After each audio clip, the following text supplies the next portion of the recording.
नमस्कार, स्वागत है एक बार फिर से आपका अपने चैनल जिज्ञासा में। एनआईओएस ब्रिज कोर्स के इंग्लिश लैंग्वेज के इस अगले भाग में हम एक बार फिर से आपके बीच उपस्थित हैं और आज हमारा टॉपिक है 4 ब्लॉक अप्रोच में जो तीसरी अप्रोच है जिसको कहा जाता है रीडिंग। यानी मैंने बताया था आपको LSRW में LS दो चीज़ें हम देख चुके हैं, लिसनिंग एंड स्पीकिंग, और वो दो चीज़ें हम अलग हेडिंग्स के साथ देख चुके हैं। पहले को हमने कहा था ओरल लैंग्वेज डेवलपमेंट और दूसरे को कहा था वर्ड रिकॉग्निशन। उसके बाद हम तीसरी एक स्टेज पे पहुंचे हैं जिसे कहा गया है रीडिंग। हालांकि एक बात मैं पहले ही कह चुका हूं कि ये अलग अलग नहीं चलते हैं, एक साथ चलते हैं। इसके एग्जाम्पल्स आपको भी आगे देखने को मिलेंगे जब हम एज अ होल इनको पढ़ेंगे, पूरा करके इनको पढ़ेंगे तो इनके एग्जाम्पल्स देखने को मिलेंगे और आप इस बात को समझ पाएंगे कि दरअसल सब कुछ साथ साथ चलता है, इनको अलग अलग नहीं किया जा सकता। ये एक दूसरे के पूरक हैं, इनमें क्रमबद्धता नहीं है। ऐसा नहीं है कि एक काम पूरी तरीके से हो जाएगा उसके बाद ही हम दूसरे काम पे जाएंगे, ऐसा नहीं है। ये पूरक हैं एक दूसरे के और एक साथ चलते हैं। कुछ एक सवाल एक लोगों ने किया था और मुझसे ये पूछा था कि सर इसका पीडीएफ कहाँ से मिलेगा। तो एक बात समझ लीजिए, इसका हाँ पीडीएफ क्या, इसका नोट्स कहाँ से मिलेगा। तो अगर आपको बहुत जल्दी है तो मार्केट में बहुत सारे नोट्स अवेलेबल हैं, आप ले लीजिए। अगर आपके पास पैसे एक्स्ट्रा हैं तो आप ले सकते हैं। बाकी मैं यहाँ पढ़ा रहा हूँ, ज़्यादा बेहतर ये होगा, आप सब लोग परीक्षाएं क्वालिफाई करके आए हैं और आप ये बात जानते हैं कि किसी दूसरे के द्वारा बनाए गए नोट्स आपके बिल्कुल काम नहीं आते। उन्हें आप इकट्ठा कर लें, रद्दी के भाव बाद में बेचने कुछ होने वाला नहीं है। नोट्स आपकी परीक्षा में वही काम आते हैं जो आप स्वयं अपने हाथों से बनाते हैं। मैं चाहूँ तो एक नोट्स जो मैं पढ़ाता हूँ उसका एक नोट्स बना के और अभी फिर कह दूं कि इतने रुपए मिल रहा है तो ठीक है, लेकिन कोई मतलब नहीं, फिर तो वही बाजारू बात हो जाएगी ना कि जैसा सब कर रहे हैं वैसा ही आप भी कर रहे हैं। तो कोई मतलब नहीं है। मैं यहाँ ना तो पैसे पैदा करने के लिए आया हूँ ना और कोई विशेष उद्देश्य है। असल में मसला ये है कि मेरा रिवीजन चल रहा है क्योंकि परीक्षा मुझे भी देनी है और आपका भी काम हो रहा है, बिना पैसे को हो रहा है तो ज़्यादा बढ़िया है। ज़्यादा बेहतर ये रहेगा कि आप स्वयं मेहनत करिए। मैं प्रयास करता हूँ कि चीज़ों को प्रॉपरली एक एक करके समझा दूँ, क्वेश्चन आंसर भी आप करवा देता हूँ, सारी चीज़ें हैं। आपको जहाँ पे लगता है कि हमें लिख लेना चाहिए उतना नोट कर लिया करिए। हालांकि मैं बीच बीच में जो की पॉइंट्स होते हैं वो बता भी देता हूँ, भैया ये की पॉइंट है, ये आपको लास्ट तक याद रखना है और यही आपके काम आएगा, तो इतना कर लीजिए। पैसे फालतू हो तो मार्केट में बहुत सारे लोग, बहुत सारी चीज़ें, बहुत सारी किताबें, बहुत सारे नोट्स, बहुत सारी वीडियोज, बहुत सारे सिलेबस और जो भी है बहुत सारा उपलब्ध है। आप दीजिए, पैसा दीजिए, क्योंकि बिना पैसे के चीजें अच्छी भी नहीं लगती हैं। आदत ऐसी पड़ गई ना कि महंगी चीज होगी तभी समझ में आएगी या पैसे पड़ेंगे तभी अच्छी लगेगी। मुफ्त में मिलने वाली चीजें अक्सर हमें बुरी लगती हैं, तो बुरी लगे तो कोई बात नहीं। जिन लोगों को ठीक लग रही है उनके लिए काम जारी है, वीडियोस बन रहे हैं, वीडियोस उनको रोज मिल रहे हैं। जिनको ये लगे कि नहीं फ्री वाली चीजें ठीक नहीं होती तो भाई जहाँ पे पैसे देके आपको मिलती हो तो वहां ले लीजिए, वो आपके लिए शायद ज्यादा बेहतर रहेंगी। ये फ्री वाली उतनी बेहतर नहीं होंगी। खैर, हम लोग तीसरी अप्रोच पे पहुंच गए हैं जो 4 ब्लॉक अप्रोच है। उसमें से तीसरी अप्रोच है रीडिंग, यानी कि पढ़ना। इतना तो आप समझते हैं कि रीडिंग मतलब पढ़ना, ठीक है। आगे बढ़ो। अब देखिए इसमें कहने का प्रयास क्या किया, once children learn to recognise words, एक बार बच्चा वर्ड्स को पहचानना जब शुरू कर देता है, the next step for them, तो उनके लिए जो अगली स्टेप होती है is to derive meaning from the text. Derive मतलब निकालना। जब एक बार बच्चा वर्ड्स को रिकॉग्नाइज करना, उनको समझना, उनको पहचानना सीख लेता है तो उसके लिए अगली सीढ़ी ये आती है, अगली स्टेप ये आती है कि अब उसे क्या करना है, अब उसे निकालना है अर्थ। जो टेक्स्ट दिया गया है उसमें से उसको अर्थ निकालना है, उसका मीनिंग निकालना है। Reading in L2 should not be limited. अब L2 में, दूसरी लैंग्वेज में, सेकंड लैंग्वेज में जो रीडिंग है उसे लिमिटेड नहीं किया जाना चाहिए, सीमित नहीं किया जाना चाहिए टू डिकोडिंग अलोन। केवल डिकोडिंग पे ही उसको सीमित नहीं कर देना है। ये नहीं कहेंगे कि रीडिंग का मतलब डिकोडिंग है, पता लगा लिया कि ये क्या है बस इतना हो गया, इतना नहीं है। Constructing meaning from the written text. Constructing meanings यानी अर्थों का निर्माण करना भी इसमें शामिल है। काय में से, जो रिटन टेक्स्ट है उसमें से, एंड क्रिटिकली थिंकिंग, और सबसे इंपॉर्टेंट चीज क्या है, क्रिटिकल थिंकिंग है, बहुत गूढ़ तरीके से उस पर सोचना भी उसमें शामिल है। रीडिंग का मतलब ये नहीं है कि आप डिकोड करते हुए चले गए, जो लिखा है उसको पढ़ते हुए चले गए, जो लिखा है उसको समझते हुए भी जाना है, उसके बारे में विमर्श भी करना है, उसके बारे में सोचना भी है, तब जाके हम कहेंगे ये पूरी रीडिंग है, नहीं तो ये अधूरा है। It while relating and enjoying what they have read, it also a part of reading। और क्या करना है, उसको रिलेट भी करना है कि ये चीजें कहाँ से मिल रही हैं, कहाँ से जुड़ रही हैं, रिलेट भी करना है, एंजॉय भी करना है। what they have read is also a part of reading। तो ये सब चीजें पार्ट ऑफ रीडिंग है। अब मैं इन चीजों को एक बार में इकट्ठा कर दूं। पहली चीज क्या है, रीडिंग। रीडिंग का मतलब है चीजों को डिकोड कर देना। डिकोड करने का सीधा सा मतलब ये है कि ये क्या लिखा, अगर इसको आपने प्रोनाउंस कर दिया, इसको बोल दिया, तो मतलब आपने डिकोड कर दिया। एक ये काम। दूसरा काम क्या है, दूसरा काम है नोइंग मीनिंग। दूसरा काम बड़ा ये है, रीडिंग का मतलब पहला काम डिकोड कर लो, दूसरा काम उसकी मीनिंग को जान जाओ, तीसरा काम है अंडरस्टैंड। डिकोड करो, उसका मतलब जान लो, उसको समझ लो। चौथा काम थिंक ओवर इट, और फिर इस पे विमर्श करो, विचार करो, इसके बारे में सोचो। पांचवी चीज कोरिलेट, इसको दूसरी चीजों के साथ जोड़ो, एंड ये सब करते हुए क्या करना है, एंजॉय करना है, जबरदस्ती नहीं होनी चाहिए। ये सब चीजें रीडिंग में शामिल है, डिकोडिंग शामिल है, मीनिंग जानना शामिल है, समझदारी शामिल है, उस पर सोचना शामिल है, अन्य चीजों के साथ उसको रिलेट करना शामिल है, और लाइटली फिर उसको एंजॉय करते हुए पढ़ना शामिल है। ये सब है। Reading skill in a child is developed in a phased manner.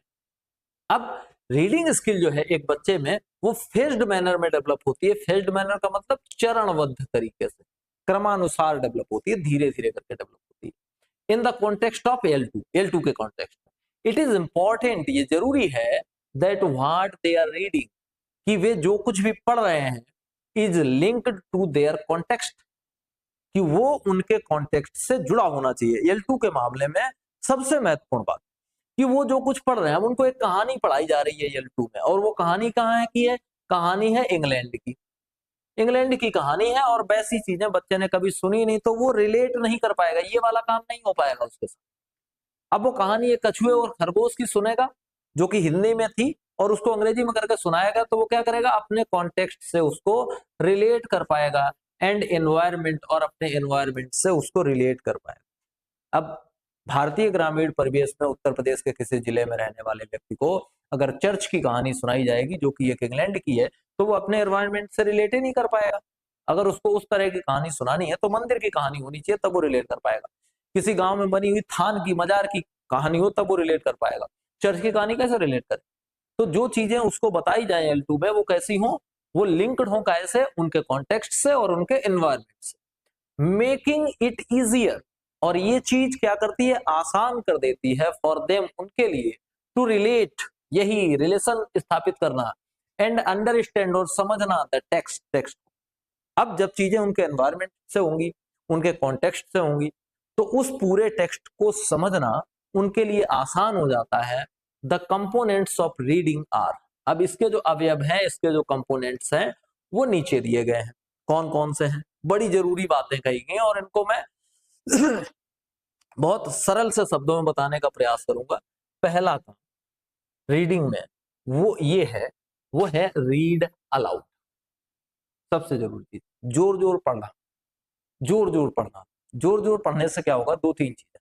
एक तो कॉन्फिडेंस आएगा, दूसरा क्या होगा, प्रोनाउंसिएशन और बढ़िया हो जाएगा, यानी उसका उच्चारण जो है वो बहुत बढ़िया हो जाएगा। देखिए, it is a teaching strategy, ये एक टीचिंग की स्ट्रेटजी है, पढ़ाने की स्ट्रेटजी है, वेयर द टीचर और केयर गिवर्स, या तो टीचर या जो केयर टेकर है वो, read books aloud to the children, बच्चों के सामने किताब जोर जोर पढ़ता है, खूब जोर जोर पढ़ता है। ठीक है, this activity acts as a model of reading, और उसकी ये जो एक्टिविटी है, उसका ये जो काम है, वो रीडिंग के मॉडल के रूप में काम करता है फॉर चिल्ड्रन, बच्चों के लिए। और दूसरी बात, उसकी लिसनिंग स्किल को बढ़ाता है, उसकी लिसनिंग की जो स्किल है वो भी तो बढ़ रही है। और दूसरा, उसको एक मॉडल देता है कि ऐसे करके इस लैंग्वेज में बोला जाता है, मुंह ऐसे चलाया जाता है, ऐसे बोला जाता है, ये सारी चीजें, इनको ऐसे कहा जाएगा। वो बच्चा सुन रहा है, ग्रैब कर रहा है, सीख रहा है। It helps them in fluent reading, और ये क्या करता है, उन्हें फ्लुएंट रीडिंग में मदद करता है, प्रोनाउंसिएशन, उनके उच्चारण में मदद करता है, and improving there listening skills, वही बात आ गई, और उनकी जो लिसनिंग की स्किल है उसको इंप्रूव करता है। तो loud reading, what are the benefits of loud reading, अगर ये प्रश्न आपसे पूछा जाता है, शॉर्ट आंसर में आपसे पूछ सकते हैं, what are the benefits of loud reading. तो the main benefits of loud reading are pronunciation, improvement in pronunciation, improvement in fluency, and improvement in children's listening skills। ये आपका उत्तर हो जाएगा। दिस प्रमोट्स, ये बढ़ावा देता है कंप्रीहेंशन यानी समझदारी को, एंड अंडरस्टैंडिंग, वही बात यहाँ भी आ गई, ऑफ द टेक्स्ट, और टेक्स्ट की समझ इससे बढ़ती है। जब आप रीड अलाउड करेंगे, तेज तेज पढ़ेंगे, तो इससे टेक्स्ट की समझ बढ़ती है। इट आल्सो अलाउज, ये अलाउ करता है, देम टू अंडरस्टैंड, उन्हें ये समझने के लिए, हाउ द लैंग्वेज साउंड्स, कि वो भाषा है कैसी, जो नई भाषा है अगर उसके सामने जोर जोर बोली जाएगी तो वो इस बात को समझेगा कि दरअसल उस भाषा का स्ट्रक्चर क्या है, वो भाषा है कैसी, ये समझेगा। व्हेन इट इज रीड, जब ये पढ़ी जाती है, along with voice modulation, voice modulation, modulation मतलब उतार चढ़ाव के साथ, तो उसको ये समझ आती है कि इस भाषा में उतार चढ़ाव कहाँ पे आता है, तो उतार चढ़ाव के साथ तेज तेज पढ़ा जाएगा तो बच्चा समझेगा कि इसमें उतार चढ़ाव इस भाषा में कैसे आते हैं, उस चीज को समझेगा। एंड एक्सप्रेशंस, और एक्सप्रेशंस क्या है बोलने वाले के, वो भी उसके समझ में आएंगे। डिस्कशंस एंड कन्वर्सेशंस, फिर डिस्कशन और conversation makeup an essential part of this activity, और इस एक्टिविटी में बातचीत करना, वार्तालाप करना, ये बहुत जरूरी भाग है इस पूरी व्यवस्था के। वेयर चिल्ड्रन एंगेज, जहां पे बच्चे एंगेज होते हैं with text and pictures, text के साथ और पिक्चर्स के साथ। अब इस बात को मैं फिर रिवाइज कर दूं। रीड अलाउड, जोर जोर पढ़ना क्या करता है, पहली चीज फ्लुएंसी लाता है, दूसरी चीज प्रोनाउंसिएशन को सुधारता है, तीसरी चीज उनकी लिसनिंग स्किल्स को सुधारता है। ये महत्वपूर्ण बातें हो जाती हैं जो आपको याद रखनी।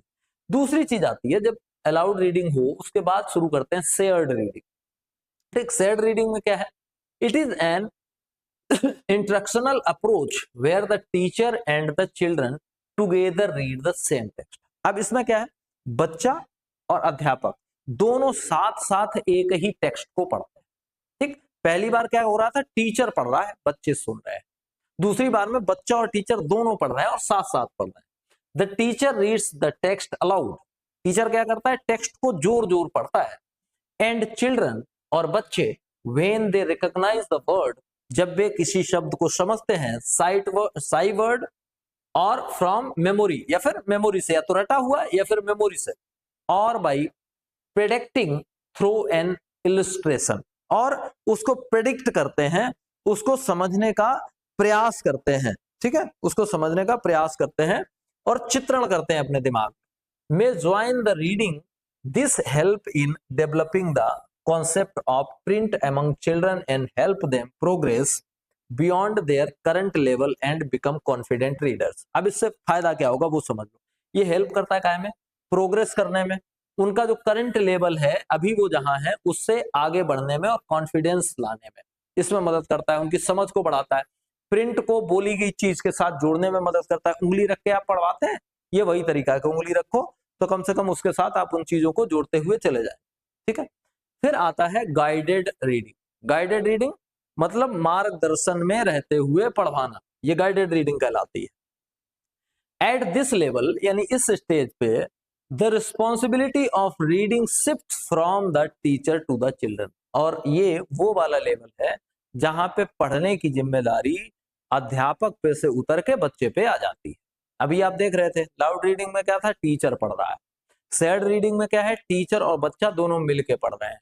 अब आ गया गाइडेड रीडिंग। गाइडेड रीडिंग में क्या है, टीचर एक गाइड की तरह है, पढ़ेगा बच्चा, जहां पे कोई समस्या लगेगी टीचर उसको गाइड करेगा, बस इतना है। Here the children take the lead in their reading, यहाँ पे बच्चा लीड करता है। एंड द टीचर प्रोवाइड्स, और टीचर प्रदान करता है support as needed, teacher support प्रदान करता है जैसी कि उसको जरूरत पड़ती है। दे आर इंट्रोड्यूस्ड, वे इंट्रोड्यूस होते हैं to text appropriate for their age, उनकी एज के अकॉर्डिंग जो भी टेक्स्ट है उसमें, एंड रीडिंग प्रोफिशिएंसी, और इससे क्या होता है, उनमें रीडिंग प्रोफिशिएंसी आती है। और अब अंतिम स्टेज बचती है इसकी लाउड रीडिंग, शेयर्ड रीडिंग, और उसके बाद आती है गाइडेड रीडिंग। और गाइडेड रीडिंग के बाद जो चौथी रीडिंग है उसको बोलते हैं इंडिपेंडेंट रीडिंग। यानी यहाँ पे हम उस स्थिति में पहुंच गए जहां बच्चा स्वयं ही पढ़ेगा, उस स्थिति में आ गए। इंडिपेंडेंट रीडिंग यानी स्वतंत्र रीडिंग है, स्वतंत्र पठन है। This is practice. In this practice children read independently without direct support और गाइडेंस। हालांकि टीचर मौजूद होता है, लेकिन यहाँ पे बच्चा पढ़ता है इंडिपेंडेंटली, स्वतंत्र रूप से, विदाउट डायरेक्ट सपोर्ट, बिना डायरेक्ट सपोर्ट के या गाइडेंस के, फ्रॉम द टीचर, टीचर से। दे सेलेक्ट बुक्स इंडिपेंडेंटली, वे बुक भी अपनी चूज करते हैं, अपने हिसाब से चूज करते हैं। एज पर देयर इंटरेस्ट, जैसी कि उनको इंटरेस्ट है वैसी बुक चूज करते हैं। एंड रीड देम अलोन, और फिर वो इसे या तो अकेले पढ़ते हैं और विद अ पार्टनर, या फिर एक पार्टनर के साथ पढ़ते हैं। This helps in developing the habit of silent reading. अब इससे फायदा क्या होता है कि इंडिपेंडेंट रीडिंग से बच्चे में साइलेंट रीडिंग की हैबिट डेवलप होती है। अच्छा प्रश्न आपका वन वर्ड में बन सकता है, आपसे पूछा जा सकता है, which of the practice is important for the development of silent reading. ये आपसे प्रश्न पूछा जा सकता है कि इनमें से कौन सा तरीका साइलेंट रीडिंग को बढ़ावा देता है। तो आपका उत्तर होगा इंडिपेंडेंट रीडिंग जो है वो साइलेंट रीडिंग को बढ़ावा देती है। They begin to read for themselves, अब ऐसे में वो अपने लिए पढ़ना शुरू करते हैं। Begin to value the act of reading, और पढ़ने के काम को वो वैल्यू देना शुरू करते हैं। And reflect on the experience और joy of reading a book, और फिर इस एक्सपीरियंस का आनंद लेते हैं, और किताब पढ़ने में जो आनंद की अनुभूति होती है उसका मजा उठाते हैं वो। Some of the key classroom practices for reading are, अब इनमें से क्लास की कुछ की प्रैक्टिसेस जो पढ़ने के लिए हैं। पहली है reading allowed with big picture book, जो बड़ी बड़ी पिक्चर बुक्स आती हैं उनके साथ पढ़ना। और कैसे पढ़ना, रीडिंग अलाउड, तेज तेज पढ़ना। रीडिंग इन अ सर्किल, गोला बना लेना, फिर उसको फिर उसमें पढ़ना। रीडिंग ग्रुप्स या पेयर्स, ग्रुप्स में, समूहों में या फिर जोड़ों में पढ़ना। प्रिडिक्टिंग स्टोरी एंडिंग्स, आधी कहानी पढ़ना, आधे को प्रिडिक्ट करना, उसके बारे में सोचना, कल्पना करना कि फिर क्या हुआ होगा, फिर क्या हुआ होगा, ये एक तरीका होता है। आंसरिंग, और फिर जवाब देना कुछ छोटे छोटे प्रश्नों का कि कौन था, क्या कर रहा था, कहाँ था, इस तरह के प्रश्नों का जवाब देना, questions. And translating local stories into other languages with the children, और एक और तरीका हो सकता है बच्चों को अच्छा सिखाने का कि लोकल की जो स्टोरीज हैं उनको सेकंड लैंग्वेज में ट्रांसलेट करो, फिर उन्हें सुनाओ, क्योंकि वो स्टोरीज पहले से जानते हैं तो सेकंड लैंग्वेज के साथ उस स्टोरी को वो जोड़ पाएंगे, या उस स्टोरी के साथ सेकंड लैंग्वेज को वो जोड़ पाएंगे, ये उनके साथ अच्छा होगा। It is important for teachers to remember, अब टीचर्स के लिए ये याद रखना बड़ा जरूरी है, that children start reading the moment they start interacting with the print available in their surrounding. बच्चा उसी दिन से पढ़ना शुरू कर देता है जिस दिन उसे उसके एटमॉस्फेयर में प्रिंट्स मिलते हैं, छपी हुई चीजें मिलती हैं, वो उसी दिन से, सही बात तो यह है कि पढ़ना शुरू कर देता है। भले ही वो वर्ड्स को, लेटर्स को ना पढ़ रहा हो, लेकिन इमेजेस को भी वो पढ़ता है, प्रिंट को वो पढ़ता है। This means they start learning to read before entering the formal process of reading. इसका मतलब बच्चा तभी पढ़ना शुरू कर देता है जब वह रीडिंग के फॉर्मल प्रोसेस में आया भी नहीं होता है, उसको पढ़ना आया भी नहीं होता है, तभी वो पढ़ना शुरू कर देता है। दे engage with text through visual cues and repeated interactions। repeated interactions के दौरान विजुअल जो क्यूज से संकेत मिलते हैं उनके द्वारा वो जुड़ता है टेक्स्ट से। thus it is important to take into account their previous knowledge and build upon it। इसलिए ये जरूरी होता है कि एक टीचर उनकी प्रीवियस नॉलेज का इस्तेमाल करे, उनकी प्रीवियस नॉलेज का प्रयोग करे और उसके ऊपर एक भव्य महल का निर्माण करे जिससे उनकी रीडिंग और सुदृढ़ हो पाए। तो आज हमने रीडिंग के बारे में बात कर ली। हमारा कल का और अगला टॉपिक होगा राइटिंग, उस पर हम बात करेंगे। वीडियोस बड़े छोटे छोटे हैं, एक टॉपिक है तो हम केवल उतने पे ही बात कर लेते हैं, उतना ही हमारे लिए पर्याप्त। तो बिना कोई फालतू बातें किए हुए कल फिर मिलेंगे। एक और नए वीडियो के साथ। तब तक जुड़े रहिए जिज्ञासा से। Thank you very much.